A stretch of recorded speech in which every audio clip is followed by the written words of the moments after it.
जय भीम साथियों। गणेश महोत्सव अब सिर्फ महाराष्ट्र में नहीं बल्कि पूरे देश में प्रचलित हो चुका था। गणपति के नाम पर ऐसे आयोजनों की शुरुआत बाल गंगाधर तिलक ने की थी। लेकिन क्या आप जानते हैं गणपति महोत्सव शुरू करने के पीछे की सबसे बड़ी वजह क्या थी? बहुजन के आंदोलन को दबाना था और राष्ट्रपिता ज्योतिबा फूले के मिशन में अड़ंगा लगाना था। आगे इस वीडियो में हम जानेंगे कि कैसे बाल गंगाधर तिलक ने गणपति महोत्सव के बहाने समाज सुधारों को रोकने की कोशिश की थी। आज के वीडियो में इसी के बारे में आपसे बताएंगे कि चलिए शुरू करते हैं। 19वीं सदी का भारत जाति के हिसाब से बुरी तरह बैठा हुआ था। ब्राह्मण सबसे ऊपर, शूद्र अति शूद्र समाज यानी दलित समाज बहुत बुरी हालत में था। शूद्र और महिलाओं की हालत पशुओं से भी खराब थी। ऐसी मुश्किल वक्त में राष्ट्रपिता ज्योतिबा फूले जैसे सितारा चमका, जिसने इस देश को दलितों के रहने लायक बनाने के लिए अपनी पूरी जिंदगी लगा दी। फूले कहते हैं कि इंसान और इंसान में जाति के आधार पर भेदभाव नहीं किया जा सकता। फूले ब्राह्मणवाद के खिलाफ जबरदस्त आंदोलन चलाते हैं। वह शूद्र अति शूद्रों को अंधविश्वास से बाहर निकालने के लिए 24 सितंबर 1933 को सत्यशोधक समाज की स्थापना करते हैं। महात्मा ज्योतिबा फूले की सत्ता को चुनौती देते हैं। वह महिलाओं की शिक्षा पर जोर देते हैं। पहले अपनी पत्नी सावित्रीबाई फूले के साथ मिलकर 1848 में भारत में लड़कियों के लिए पहला स्कूल खोलते हैं। ज्योतिबा फूले ने 19वीं सदी में भारत में क्रांति लाकर रख दी थी। उन्होंने विधवा पुनर्विवाह शुरू करवाया, ब्राह्मण पुरोहितों के बिना शादी करने की शुरुआत की, बाल विवाह के खिलाफ कैंपेन चलाया। वह जगह जगह पोस्ट चिपकाते, दैनिक कैंपेन करते, लोगों से बात करते, महिलाओं और बच्चों के लिए शेल्टर होम भी खोले, दलित पिछड़ों के लिए शिक्षा भी पर भी जोर दिया। महात्मा फूले के यह काम ब्राह्मणवादी सत्ता को खत्म करने का काम कर रही थी। फूले का सत्यशोधक समाज की गतिविधियों ने पुणे के साथ साथ पूरे महाराष्ट्र के ब्राह्मणों की नींद उड़ा दी थी। ब्राह्मणों को लगता था कि अगर शूद्र और अति शूद्र पढ़ लिख लेंगे तो ये सवाल जवाब करने लगेंगे, महिलाएं भी शिक्षित हो जाएगी तो फिर उनकी दुकानदारी ही बंद हो जाएगी। ब्राह्मणों ने फूले को डराने धमकाने की खूब कोशिश की। फूले को मारने के लिए उनके घर दौड़ीबा जैसे हत्यारों को भी भेजा, जो कि बाद में ज्योतिबा फूले का ही अनुयायी बन गए। उन्हें घर से निकलवा दिया। समाज ने उनकी पत्नी यानी सावित्रीबाई फूले पर गोबर फेंका, लेकिन वह झुके नहीं। धीरे धीरे फूले का असर सिर्फ पुणे में ही नहीं रहा बल्कि पूरे महाराष्ट्र और आसपास के सभी जगह दिखाई देने लगा।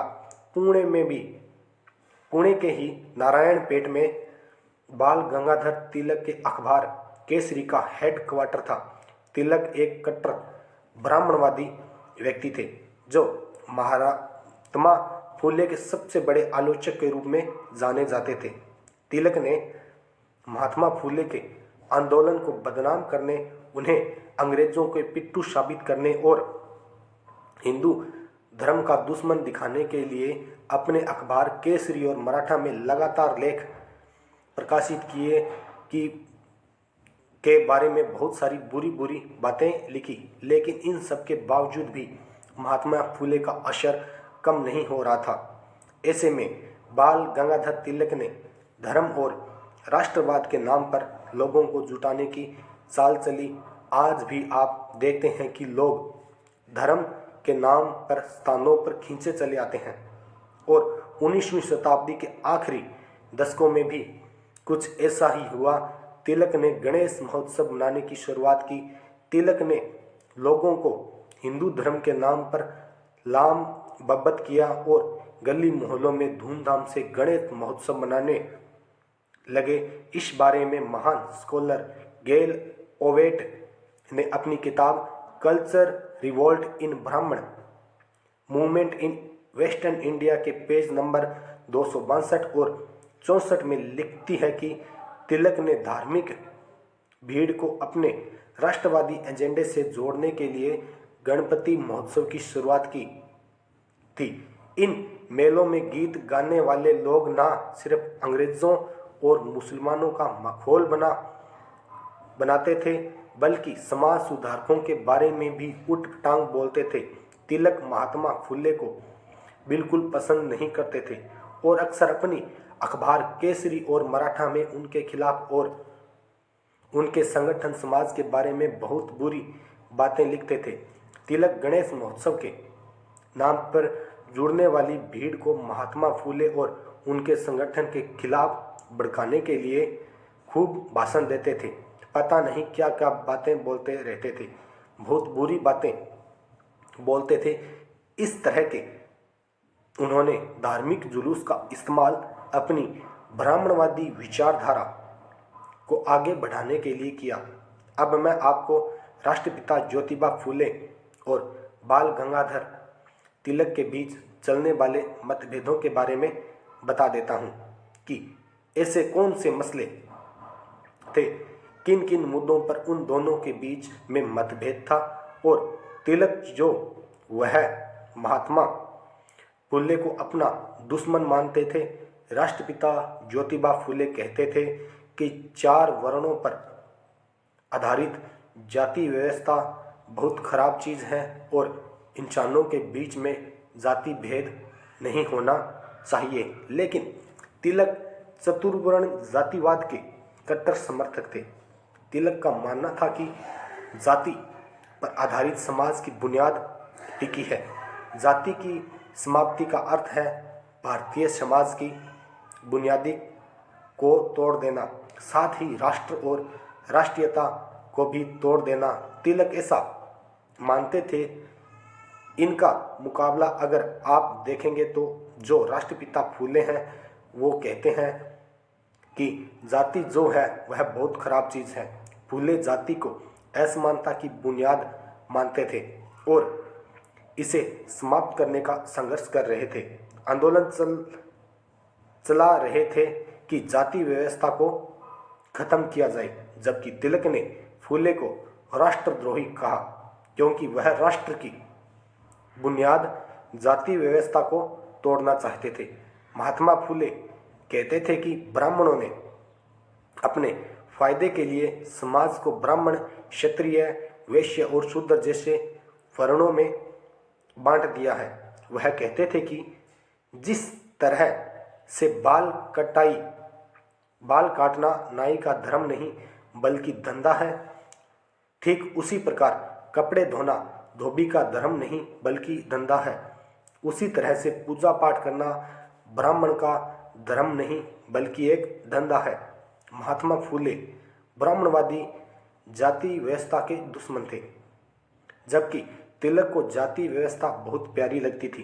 तिलक कहते हैं कि सभी जातियों को अपनी जाति का ही काम करना चाहिए, यानी चतुर्वर्ण के जातियों के हिसाब से लोगों को जो काम सौंपा गया है उन्हें वही काम करते रहना चाहिए।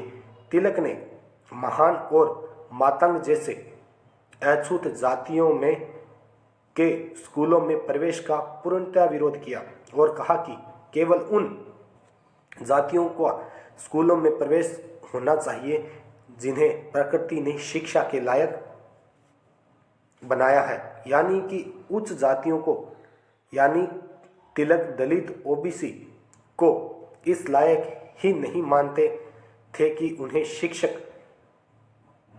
शिक्षा दी जा सके। वह सिर्फ ब्राह्मणों को सत्ता चाहते थे, चित्त पावन ब्राह्मण थे और अपने ब्राह्मणवादी नजरियों को आगे बढ़ाने के लिए तमाम तरीकों से काम करते थे। फूले कहते थे कि प्राथमिक शिक्षा हर जाति के बच्चों के लिए अनिवार्य होनी चाहिए, लेकिन तिलक ने फूले के इस प्रस्ताव का कड़ा विरोध किया। उन्होंने कहा कि कुणबी किसानों समाज के बच्चों को इतिहास, भूगोल, गणित पढ़ाने की क्या ज़रूरत है। उन्हें अपने परंपरागत और पेशे काम को भी अपनाना चाहिए, यानी जो काम उनको दिया है वही करना चाहिए। आधुनिक शिक्षा उच्च जातियों के लिए ही उचित है, जबकि महात्मा फूले लड़कियों के शिक्षा पर खास जोर देते हैं। लड़कियों के लिए स्कूल खोलते हैं, लेकिन तिलक उनका कड़ा विरोध करते हैं।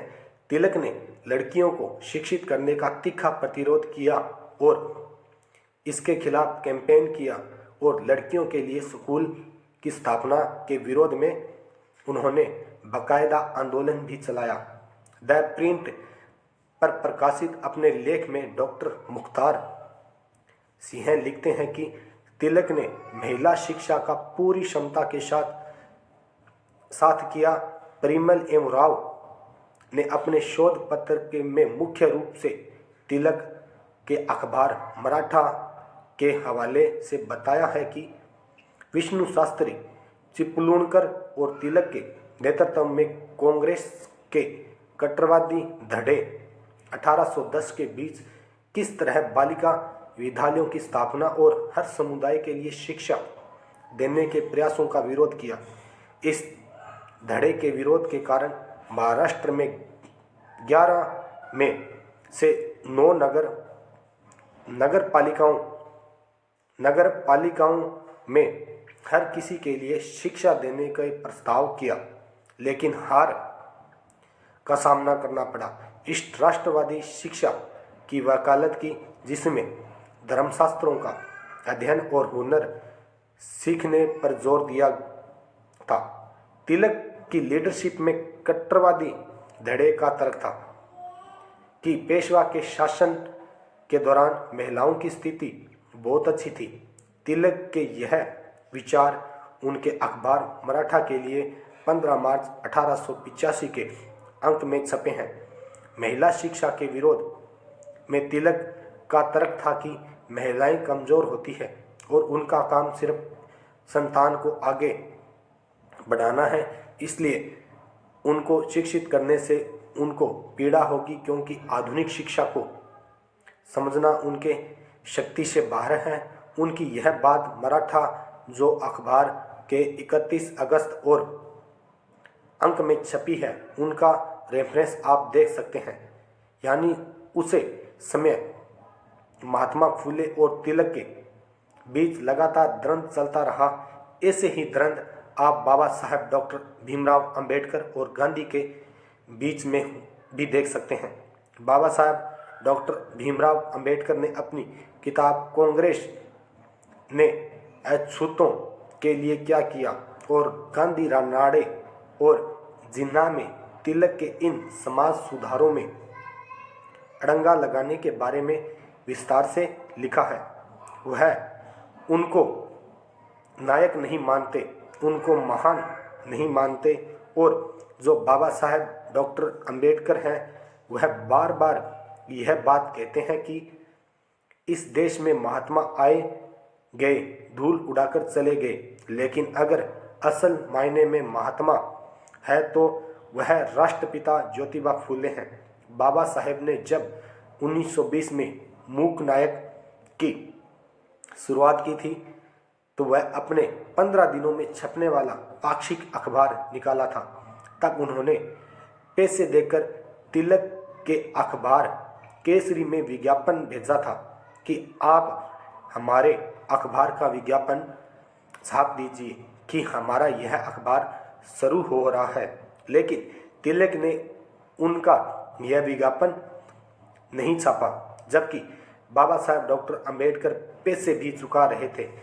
इससे आप अंदाज़ा लगा सकते हैं कि वह बहुजन समाज से आने वाली मजबूत आवाज़ों के नेताओं को कितने बड़े विरोधी थे।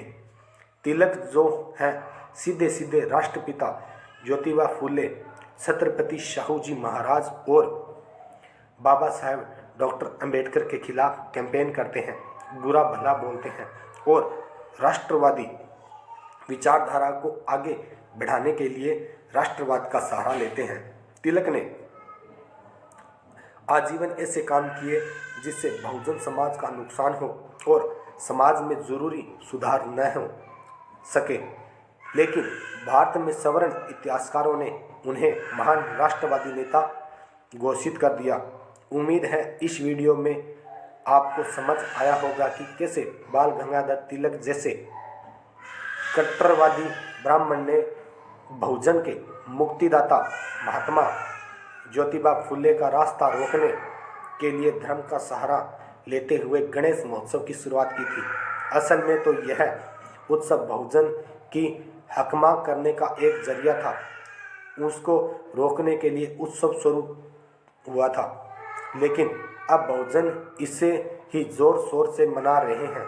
मैं उम्मीद करता हूं कि जो भी बहुजन इस त्योहारों को मनाते आ रहे हैं वह इसके पीछे का इतिहास भी समझेंगे और अपने जीवन में बदलाव लाएंगे और अपने महापुरुष और महिलाओं के संघर्ष को याद करते हुए यह सब दिमाग में रखेंगे कि जो भी वह काम कर रहे हैं उनके पीछे की कहानी क्या है और क्या उनकी हकमा करने के लिए काम तो नहीं हो रहा है। इस मसले पर आपका क्या सोचना है? यह वीडियो आपको कैसा लगा? तिलक और महात्मा फुले के बीच का जो संघर्ष है इस बारे में आप क्या सोचते हैं? यह वीडियो आपको कैसा लगा? जो इनके बीच संघर्ष चल रहा है उनके बारे में आप क्या सोचते हैं? बहुत बार हम देखते हैं कि बाबा साहेब डॉक्टर अंबेडकर और गांधी के बीच में जो संवाद है, जो टकराव है, उसके बारे में तो बात करते हैं, लेकिन जो राष्ट्रपिता ज्योतिबा फुले हैं उन्हीं के समक्ष जो बाल गंगाधर तिलक हैं वह भी उसी तरह उनके साथ झड़प में थे, उनके साथ द्वंद्व में थे। मुझे लगा उस पर बात होनी चाहिए, इसलिए मुझे लगा कि अब चूंकि यह ज़रूरी माहौल है उसमें आपको यह बात बतानी चाहिए। इस बारे में क्या सोचते हैं कमेंट करके ज़रूर बताएं। हमारे चैनल को ज़रूर सब्सक्राइब करें क्योंकि आप हमारी ताकत हैं। दोस्तों, आज की वीडियो में बस इतना ही। वीडियो पसंद आई तो एक लाइक करें और हाँ, कमेंट में जय भीम ज़रूर लिखें। इस चैनल पर मैं सिर्फ बाबा साहेब अम्बेडकर से जुड़ी छोटी से बड़ी सभी प्रकार की खबरें लेके आता रहता हूं। तो आज की वीडियो आपको कैसी लगी कमेंट करके ज़रूर बताएं। मिलते हैं दोस्तों ऐसे ही वीडियो में। सभी साथियों को जय भीम, जय भारत, जय संविधान, नमो बुद्धाय।